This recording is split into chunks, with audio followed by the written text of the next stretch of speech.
It's so good to be here in Des Moines. Thank you for your patience and for waiting. I know it's hot outside, and so we're going to get ready to rock and roll. What a privilege to be with you on the last stop of your 3-week tour on the Tea Party. Has it been great? We've got a message, not only for Iowa, but for the United States of America. We've got a message for all the politicians in Washington, D.C. We've got a message for the President of the United States. Enough is enough. Stop spending more than what you take in.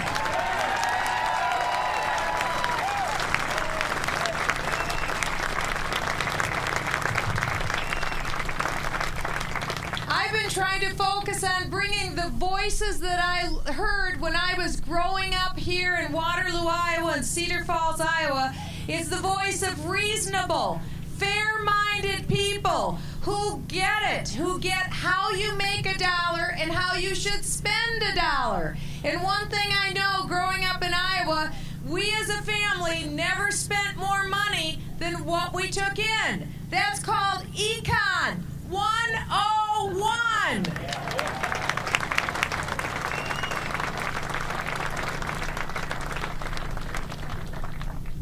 I think that that's some tough love that maybe we should use for those who are running Washington, D.C. What do you think? Yeah. I think so, too.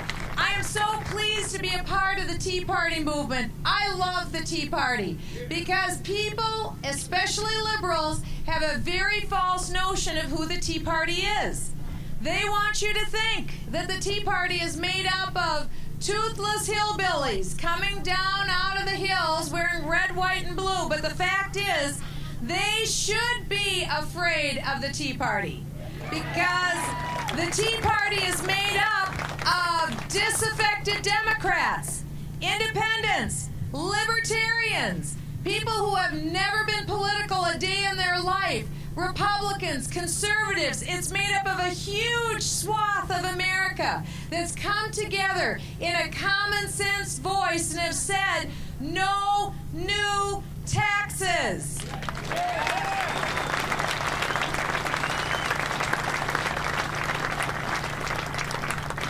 In fact, I think it's actually easy to understand why President Obama has had a lot of trouble creating jobs and turning the economy around.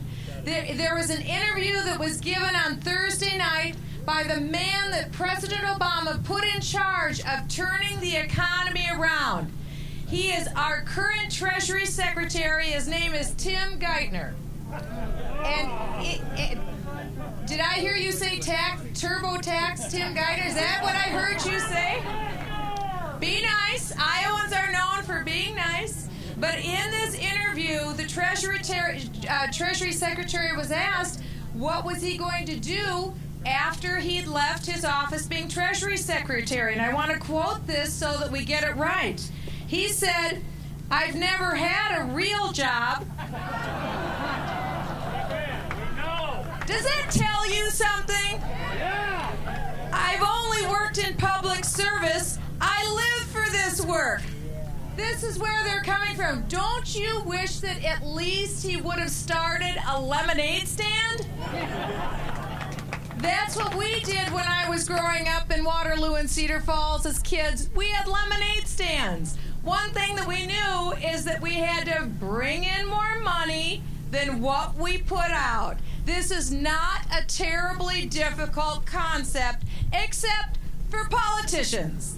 And that's why we love the Tea Party, because the Tea Party gets it. It's not a political party, it's an idea.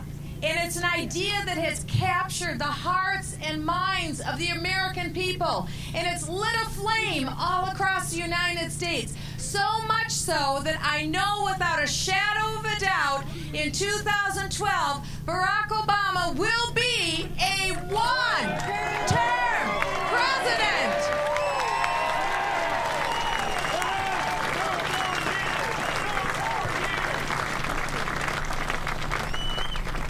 And I want you to know, as President of the United States, I look forward to creating real jobs for both the Treasury Secretary and the President of the United States.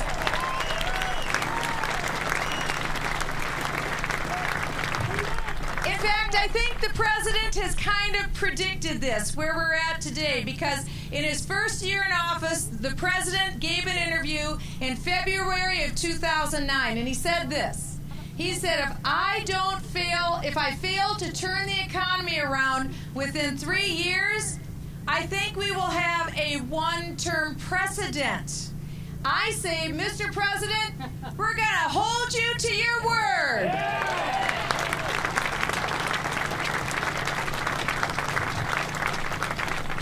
You know, I was at the White House just a few weeks ago. I was in a meeting with the President of the United States. And in that meeting, we asked the President, not once, not twice, but 3 times, Mr. President, what is your plan for saving Medicare? The President didn't have a plan for saving Medicare other than he mumbled something about Obamacare. This is something that all of you should know. I think in all likelihood, the President will be content to see Medicare continue to go down the road that it's going, which is currently not sustainable. It might go broke, and at that point, the President's plan for senior citizens will be Obamacare. Now let me ask you, how many of you in this office want your plan, I don't care how old you are, to be Obamacare? Not me. I was the first representative in the House of Representatives to get down to the floor and introduce the full-scale repeal of Obamacare.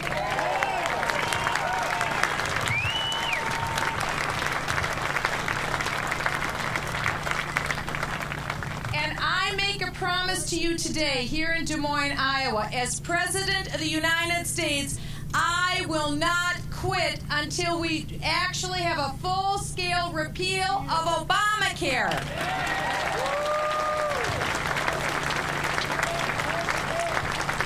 You can take that check to the bank. You can cash it all the way. I will not stop until we repeal it. That's President Obama's signature issue that he has passed in his presidency. And in 2012, he has to answer to the American people. The Congressional Budget Office said that Obamacare will cost this nation 800,000 jobs. Well, that's adding insult to injury because President Obama has cost this economy millions of jobs. So who, with all due respect, in their right mind, would propose a massive government takeover if it meant another 800,000 jobs lost? You'd only do that if you'd never run a lemonade stand.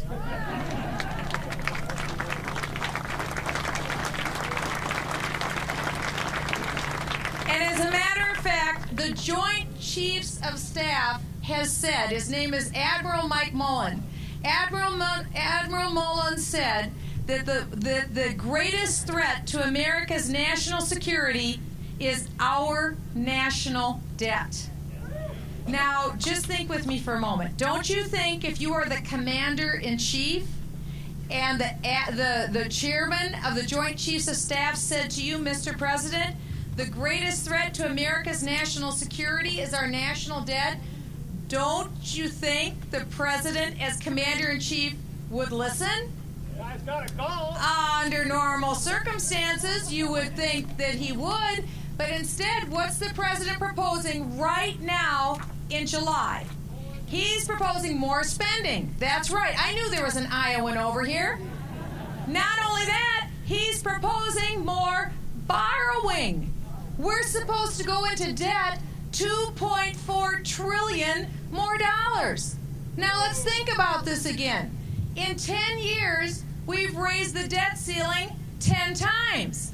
What's going to happen if we raise the debt ceiling and spend $2.4 trillion more than what we have next year? We're going to be right back off it where we were before, only a little bit deeper in debt, only a lot more deeper in debt. We are now at the point where we draw the line in the sand. As a member of Congress, every time that vote came up, I voted no on raising the debt ceiling.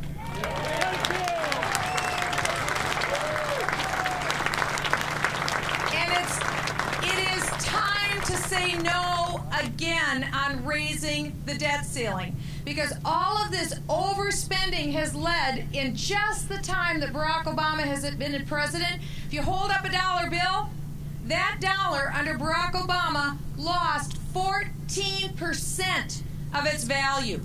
Are you better off now than you were 2 years ago? No. Is the dollar stronger than it was 2 years ago? America needs a strong dollar. I will stand for a strong dollar in the United States of America.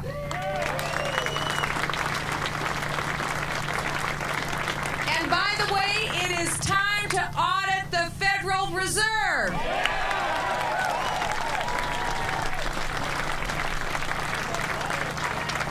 The Federal Reserve has a very serious problem on its hand. It's been doing this thing called quantitative easing. Have you ever heard about that? That's called having a license to print money with nothing behind it. That is your government causing inflation. This is how bad it is. That means that inflation goes up, the value of currency goes down. Is this working for you? No. Absolutely not. Pull out that dollar bill again. When you look at that dollar, 42 cents, or almost, if you fold that dollar in half, 42 cents of every dollar your government spends is borrowed. Now think about that. How long could you live like that? I couldn't live like that more than a couple months. I couldn't spend money where 42 cents is borrowed. You can't live that way. I can't live that way. The federal government can't live that way. And as President of the United States, we won't live that way anymore.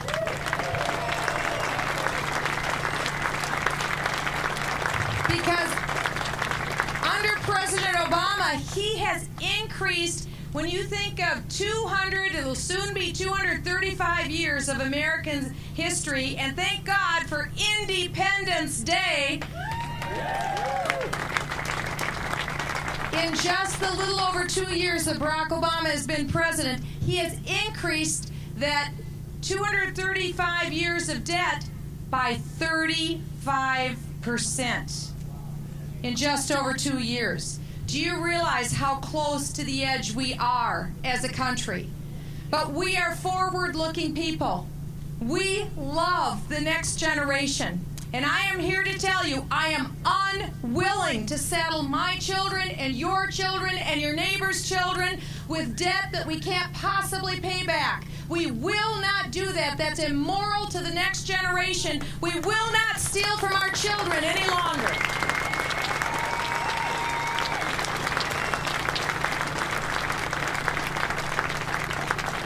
You know, I was in Washington, D.C. during the financial meltdown. I was there behind closed doors when Hank Paulson came over to the Congress and said it was financial Armageddon if we didn't give him, for the first time in the history of this country, a $700 billion blank check that he could spend any way he wanted to bail out the people on Wall Street who it was good enough to go ahead and roll the dice and pull all the profits in. But when they turned up snake eyes, and when they rolled the dice and they had losses, then all of a sudden we were good enough to pay for their losses. My answer to that was, no dice, Charlie. You roll the dice, you lose, you pay for your own losses. That's not our problem.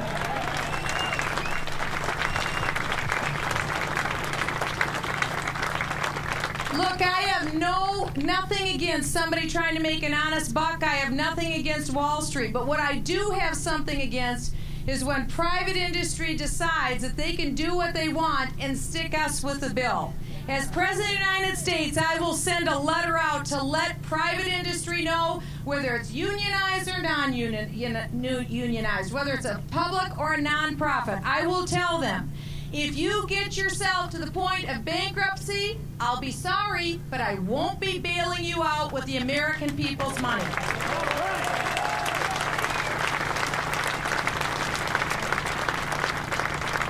That's why I confronted our Treasury Secretary behind closed doors and said to him, where is your evidence? Show me what it is. They could not show us evidence, and so I didn't give him my vote for the $700 billion bailout either. Thank you.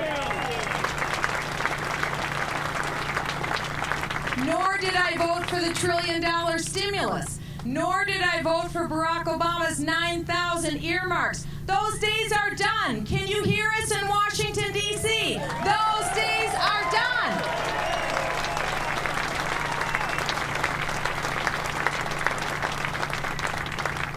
We cannot continue to have 4 more years of an unconstitutional health care plan. We cannot afford it. We can't afford 4 more years of millions of jobs that are lost. We can't afford 4 more years of our housing values being devalued rather than increasing. We can't afford 4 more years of a president who's not leading in this nation or leading abroad. We can't afford 4 more years of a president who, in his own words, said when it came to foreign policy, he was going to lead from behind.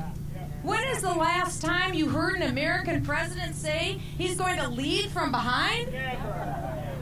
As President of the United States, I'll guarantee you one thing. I will lead from the front. I will not lead from behind.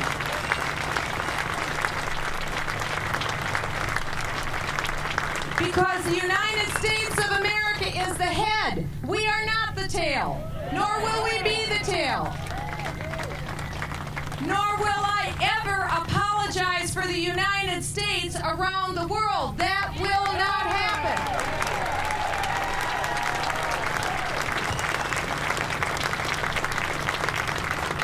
And I will never do what the President of the United States did to our ally in May. I will never say to Israel, you must pull back your boundaries to the 1967 indefensible boundaries. I will not do that.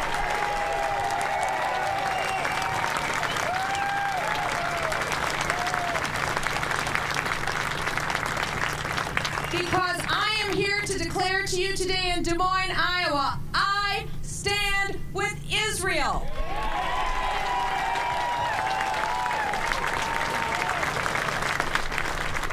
And I will stand against America's enemies. It's time that we do that we stand. We are living in a great time. We are living in a great day. The solutions to America's problems actually, like the old song says, aren't that difficult if you try. It really isn't that tough. All we have to do is take the reasonable, fair-minded, common-sense voices, again, that I learned from people that I loved and people who loved me here in Iowa. That voice I've been able to successfully take to Congress. And the politicians started waking up in the halls of Congress. They know you're here. They're listening to you. They're paying attention to you. And my goal is to take the reasonable, fair-minded voice of Iowa not only to the halls of Congress, but now to the White House, where it's been missing for far too long.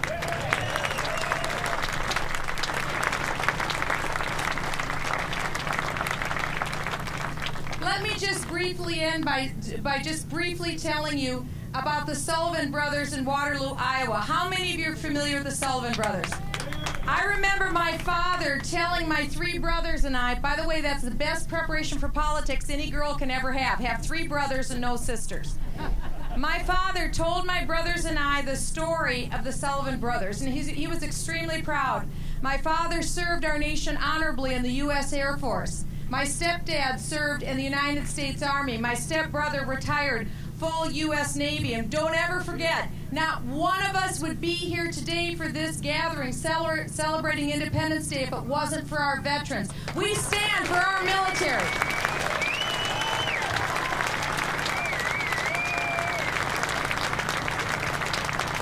I am privileged to sit on the House Permanent Select Committee on Intelligence. We're a very small committee. Every day we are faced with the task of dealing with the nation's classified secrets. And so on a regular basis, I see the threats to not only America within our borders, but also the threats coming from outside of our borders as well. This is a very sobering time, and we need a president who appreciates how sobering these threats are to our nation. With the Sullivan brothers, there was also a threat during World War II, and we know that we were viciously attacked at Pearl Harbor. Well, the Sullivans had a neighbor, and the Sullivan's neighbor was killed at Pearl Harbor. And so the 5 Sullivan brothers decided to sign up only on one condition, that they could serve together on the same ship. They were allowed to do that. They served together. And one of the brothers infamously wrote, "We will make a team together that can't be beat," because they stuck together. I don't know about you, but when we were little kids, my mom would say to my brothers and I, "Now you kids be sure, when you go out into that neighborhood, you stick together. You stick up for each other when you get out into the neighborhood." And we did. We'd fight like cats and dogs in the house, but when we went outside, it was all for one and one for all. And we stuck together. The Sullivans did that as well. And the Sullivan brothers were out, and they one terrible night. There was a night of intense battle. They were on the USS Juno, and that morning a Japanese tornado fired and hit the ship. And of 697 brave soldiers, only 10 survived, none of whom were the Sullivan brothers. And the nation mourned. And the Sullivan parents, in the midst of their intense pain and grief, got up and went across the country and gave speeches and encouraged millions of Americans to support the effort against the enemy so that we would prevail. And America did prevail because we stuck together as a nation.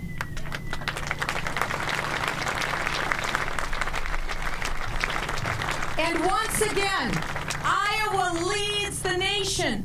You will make that decision again of who our president will be. And I believe that if, as disaffected Democrats, independents, libertarians, people who aren't even political, Republicans, conservatives, Tea Partiers, if we come together in this coalition, if we stick together, then we will be a team that can't be beat. Yeah.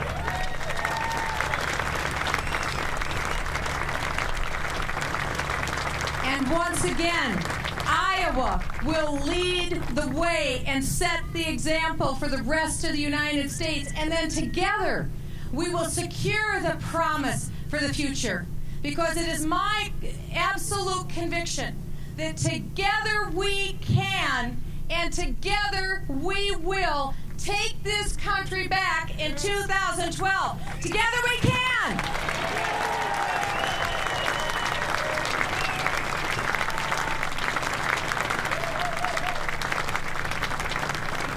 God bless you, Tea Partiers. God bless America. Together